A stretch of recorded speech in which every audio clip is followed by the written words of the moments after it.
새날을 여는 새벽 말씀 나눔입니다. 오늘은 2024년 3월 28일 목요일이고 말씀을 전하는 저는 강민 목사입니다. 오늘 우리가 함께 나눌 말씀은 로마서 10장 9절로부터 15절까지입니다. 내가 만일 내 입으로 예수를 주로 시인하며 또 하나님께서 그를 죽은 자 가운데서 살리신 것을 내 마음에 믿으면 구원을 받으리라. 사람이 마음으로 믿어 의에 이르고 입으로 시인하여 구원에 이르느니라. 성경에 이르되 누구든지 그를 믿는 자는 부끄러움을 당하지 아니하리라 하니 유대인이나 헬라인이나 차별이 없음이라. 한 분이신 주께서 모든 사람의 주가 되사 그를 부르는 모든 사람에게 부요하시도다. 누구든지 주의 이름을 부르는 자는 구원을 받으리라. 그런즉 그들이 믿지 아니하는 이를 어찌 부르리요? 듣지도 못한 이를 어찌 믿으리요? 전파하는 자가 없이 어찌 들으리요? 보내심을 받지 아니하였으면 어찌 전파하리요? 기록된 바 아름답도다. 좋은 소식을 전하는 자들의 발이여 함과 같으니라. 흔히 로마서 10장 9절부터 13절까지를 두고 구원을 받는 방법이라는 식으로 오해하는 경우들이 있습니다. 9절은 이렇습니다. 내가 만일 내 입으로 예수를 주로 시인하며 또 하나님께서 그를 죽은 자 가운데서 살리신 것을 내 마음에 믿으면 구원을 얻으리라. 아마 이 9절에서 구원받는 방법을 찾으시는 분들이 많이 계신 줄로 압니다. 어떻게 구원받느냐? 여기에 대한 답이 마음으로 믿으면 입으로 시인하면 된다라는 겁니다. 그런데 여러분, 이 대답은 구원받는 방법으로 제시되는 게 아니라는 것을 아셔야 합니다.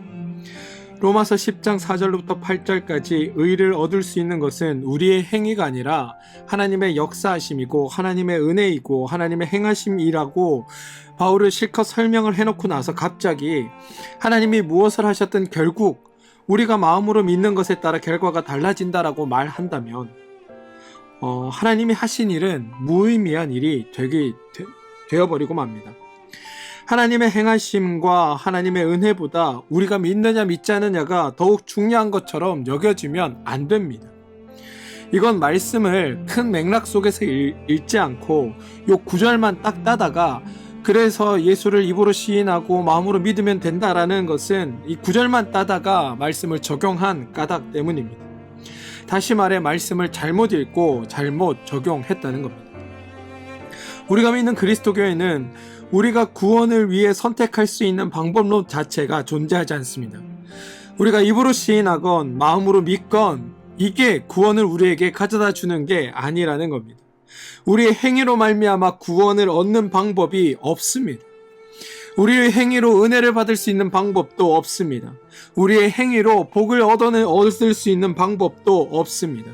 우리의 행위로 하나님께 사랑받을 수 있는 방법이 없습니다. 모든 것은 하나님으로 말미암는 겁니다. 우리 때문에 하나님이 마음의 감동을 받고 우리를 사랑하시고 복을 주시는 것이 아니라 모든 것의 시작이 하나님으로부터 시작된다는 것을 우리는 기억하고 고백하고 있어야 합니다.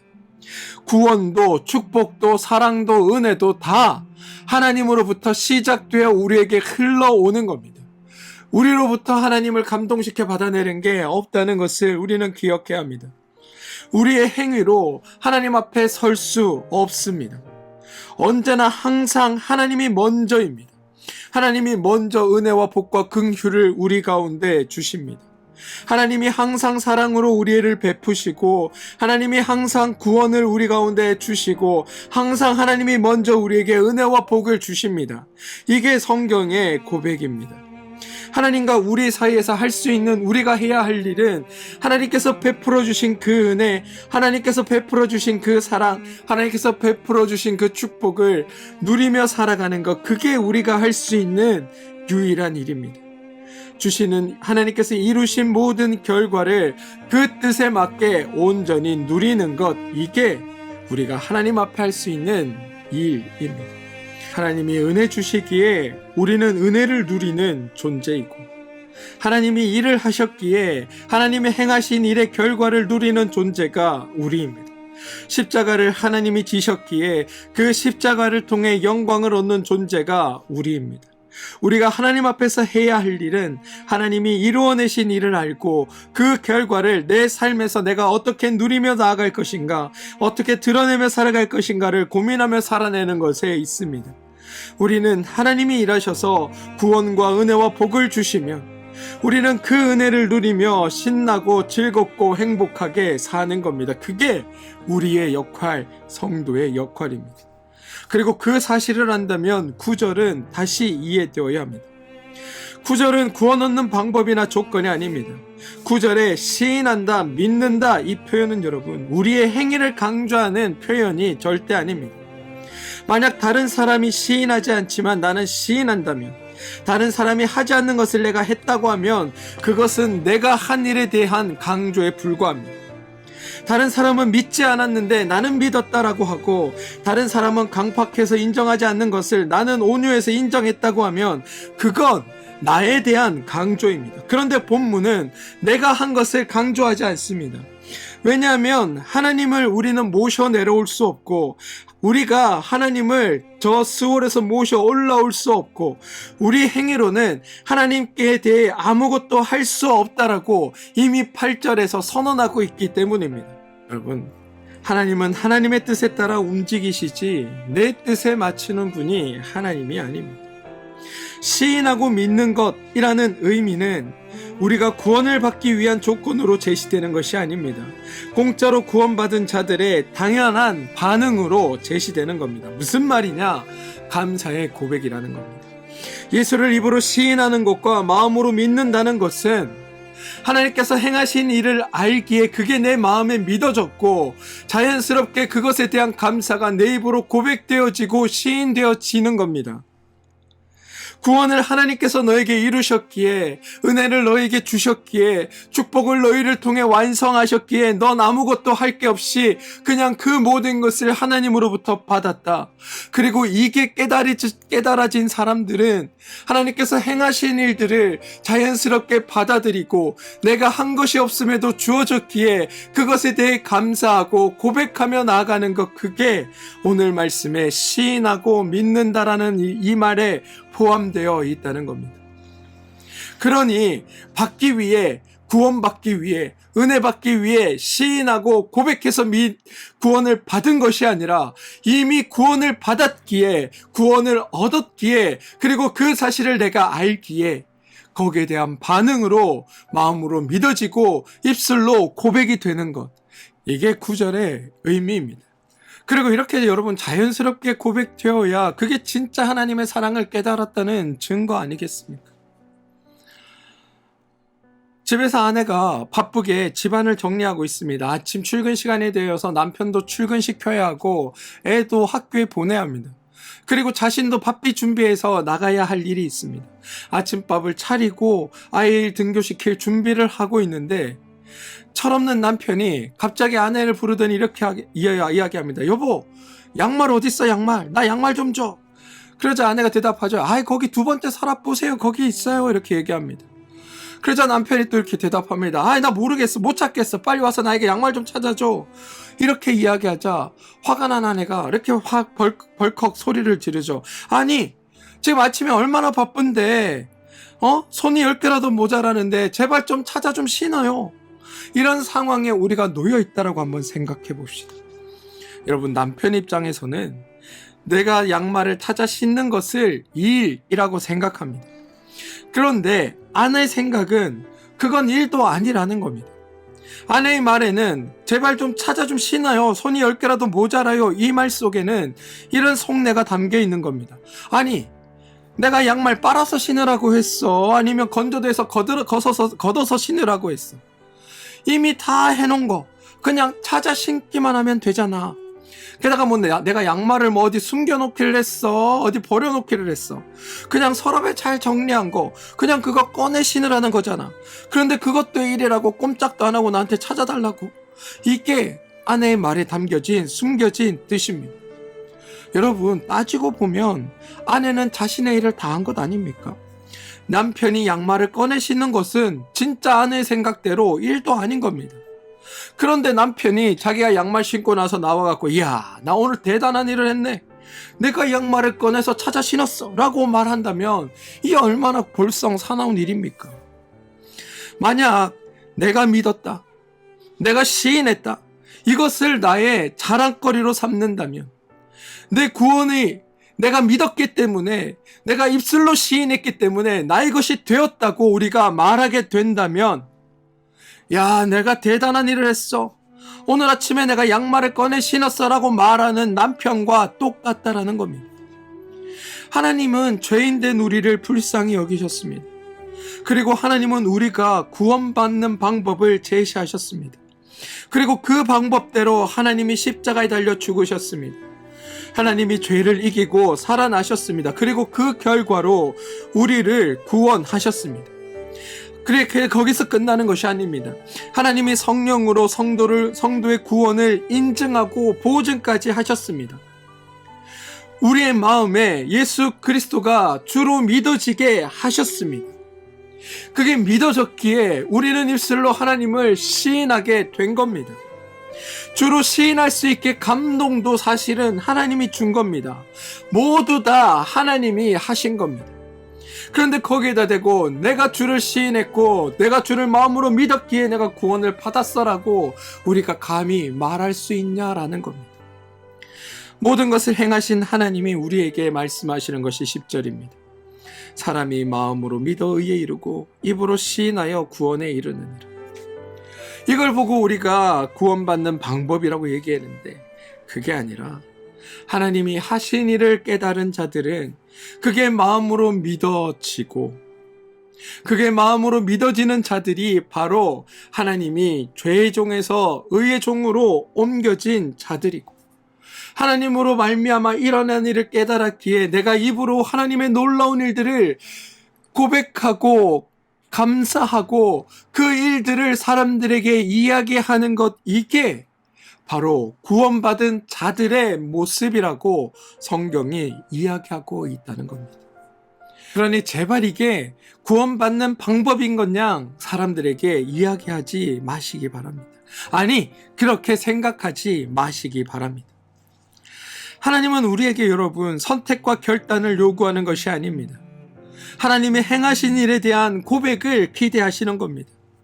우리의 음성을 듣고 그제야 하나님이 일하시는 것이 아니라 하나님의 역사가, 하나님의 일하심이, 하나님의 행함이 우리보다 앞서 있고 그것을 깨닫고 체험한 우리가 하나님의 하신 일을 고백하고 시인하는 게 우리 믿음의 역사입니다.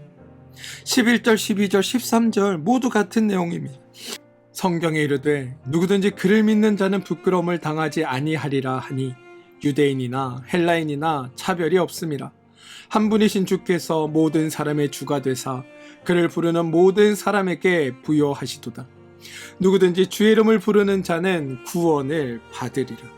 여러분, 예수를 믿는다, 예수를 시인한다, 예수를 부른다, 이것은 구원을 얻는 방법이 아니라 구원 얻은 자의 고백이라는 사실을 명심하시고 저는 여러분의 삶에서 이런 일들이 일어나게 되길 소망합니다. 조금 더 부연하여 설명해보면 만약 여러분 마음으로 믿는 것이 강조되고 입으로 시인하는 것이 강조된다면 성경 본문은 믿는 사람, 시인하는 당사자에게 아마 초점이 맞춰져야 할 겁니다. 마음으로 믿는 사람, 입으로 시인하는 사람에게 대한 상급과 치하가 있어야 할 겁니다. 그런데 성경의 본문은 전혀 다르게 진행되고 있습니다. 14절 15절을 보면 이렇습니다. 그런즉 그들이 믿지 아니하는 일을 어찌 부르리요? 듣지도 못한 일을 어찌 믿으리요? 전파하는 자가 없이 어찌 들으리요? 보내심을 받지 아니하였으면 어찌 전파하리요? 기록된 바 아름답도다. 좋은 소식을 전하는 자들의 발이여 함과 같으니라. 여러분, 본문의 흐름을 보시면 믿는 자, 시인한 자를 지금 강조하지 않습니다. 일반적으로 우리는 사람들의 믿는 고백, 그러니까 믿는 사람이나 고백하는 사람들을 강조합니다. 그런데 오늘 말씀은 믿는 사람이나 고백하는 사람은 결과라고 말합니다. 믿는 것과 고백은 하나님의 일하심의 결과이다. 더 중요한 것이 있는데 그 결과가 오도록 누군가 너에게 복음을 들려주었고 또 들려줄 수 있도록 누군가를 보냈고 그 보냄을 받아 누군가가 복음을 들고 왔다. 이것을 오늘 말씀은 더 강조하고 있습니다. 만약 보내고 복음을 들고 들고 오고 또 그 들고 온 복음을 말하지 않으면 우리는 들을 수도 없고 알 수도 없고 부를 수도 없고 믿을 수도 없고 시인할 수도 없는 것이다. 이게 지금 14절 15절의 이야기입니다. 거듭 말씀드리지만 지금 본문은 믿는 자, 고백한 자를 강조하지 않습니다. 우리가 아무리 믿고 고백하려고 해도 듣지 못하면 불가능합니다. 그러니 공로가 복음을 들은 자에게 있는 것이 아니라 복음을 들려준 자에게 그 공로가 있습니다. 또 복음을 들려준 자가 참 고마운데 누군가가 그 사람을 보내지 않았다면 아예 들을 수조차 없습니다. 그러니 복음을 전파한 사람, 복음을 가져온 사람이 정말 수고한 겁니다. 그래서 본문이 강조하고 칭찬하는 것은 아름답도다 좋은 소식을 전하는 자들의 발이여인 겁니다. 만약 마음으로 믿고 입으로 시인하고 주의 이름을 부르는 자가 강조점에 있었다면, 이게 더 중요하다라고 성경이 강조하고자 했다면, 성경은 아름답도다 마음으로 믿는 심정이여, 아름답도다 입술로 시인하는 자의 입술이여, 아름답도다 주를 부르는 음성이여 라며 이야기했을 겁니다. 그런데 성경은 지금 복음에 전파한 자의 발을 높여주고 있는 겁니다. 내가 믿을 수 있고 네가 시인할 수 있고 네가 고백할 수 있었던 것은 너에게 복음을 들고 와 전하는 자가 있었기에 내가 듣고 믿을 수 있었다. 그리고 이 말은 다시 말하면 구원은 너의 행위로 이루어진 것이 아니라 하나님께서 온전히 베풀어 주셨기에 너에게 주어진 것이다.